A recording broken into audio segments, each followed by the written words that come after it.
Hapa mezani kwangu nina gazeti la Nipashe la siku ya Jumatatu Februari 10, 2025. Linaongelea kuhusu mikopo ya 10% yarejeshwa kivingine.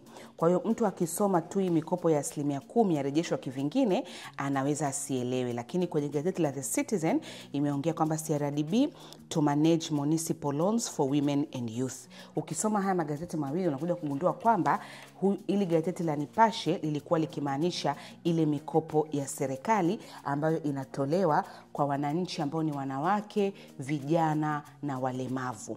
Sasa hii mikopo imefikia mahali kwamba imeamuliwa itakwenda kutolewa kivingine, na ndio maana unaona hapa anasema mikopo ya 10% yarejeshwa kivingine. Na ukijaribu kusoma kwa nini inarejeshwa kivingine, nini kimetokea na kadhalika, unakuja kugundua kwenye paragraph ya kwanza tu anasema baada ya kuripotiwa kuwepo udanganyifu wakiwemo wakopaji hewa, mikopo kwa makundi maalum inayotolewa na serikali kupitia halmashauri maarufu kama mikopo ya 10% sasa itasimamiwa na benki. Na ili gazeti la The Citizen mmeona imesema CRDB ndio itakuwa inasimamia utoaji wa hii mikopo ya halmashauri inayokwenda kwa wananchi. Kwa nini wanafanya hivyo? Kwa sababu pamekuwepo na udanganyifu. Lakini naendelea kusema kwamba serikali kupitia ofisi za rais, tawala za mikoa na serikali za mitaa TAMISEMI imeingia mkataba na benki ya CRDB kusimamia utoaji wa mikopo hiyo itokanayo na 10% ya mapato ya halmashauri inayolenga kuwainua wanawake, vijana na watu wenye ulemavu. Kwa hiyo hii mikopo ni ipo inatolewa na halmashauri kwa ajili ya makundi hayo maalum matatu katika jamii. Lakini sasa changamoto ni kwamba mikopo hii imekuwa ikipata changamoto nyingi kwa namna ambavyo inasimamiwa, na wakati mwingine hata sisi wananchi tunapokopeshwa tunakuwa haturejeshi. Kwa mfano amesema fedha hizi ni kwa ajili ya maendeleo ya wananchi, hivyo lazima zitumike kwa malengo yanayokusudiwa. Wakuu wa mikoa na wilaya ambao wataruhusu kuwepo vikundi hewa, kwa hiyo kuna tatizo la vikundi hewa, watawajibika moja kwa moja. Wananchi wanapaswa kuwa waaminifu kwa kurejesha mikopo yao. Unaona sisi wananchi pia tunaikwamisha sababu haturejeshi.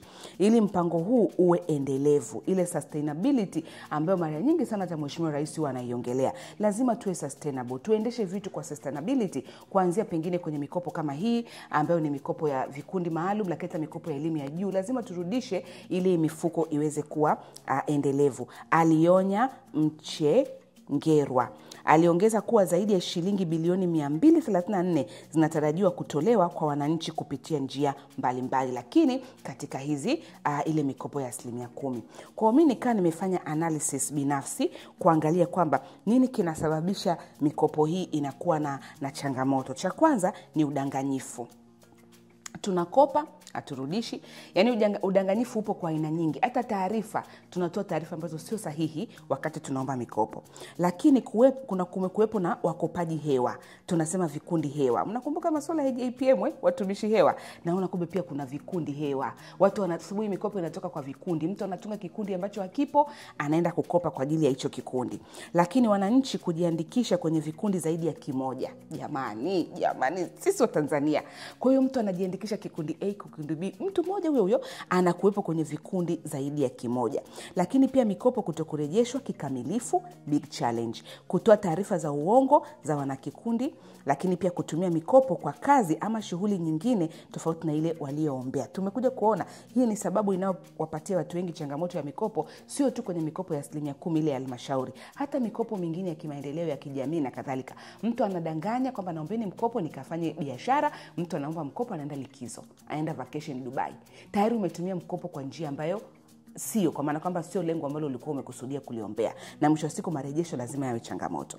Lakini pia kukosekana kwa uwiano wa mgawanyo wa asilimia za mikopo kwa vikundi na walengwa. Kwa hiyo hizi ni baadhi ya changamoto zilizopelekea mpaka halmashauri zimeona zibadilishe namna ya utoaji wa mikopo, watu waende wakakope au mikopo isimamiwe na CRDB Bank. Lakini solution ni nini sasa? Solution ni kwamba kutumia mfumo wa maombi ya mikopo kupitia teknolojia ya habari na tehama. Kwa hiyo kwa sasa hivi mtu atakuwa anaomba mkopo kwa kutumia mifumo. Kuna mifumo kwa halmashauri imeshatengenezwa, mnaingia kwenye mfumo, mnaenda mnakopa. Sasa huo mfumo utasaidia pia kuondoa wale ambao wanakuwepo kwenye vikundi zaidi ya kimoja maybe, na changamoto zingine ambazo zilikuwa zinatokana na uombaji wa mikopo.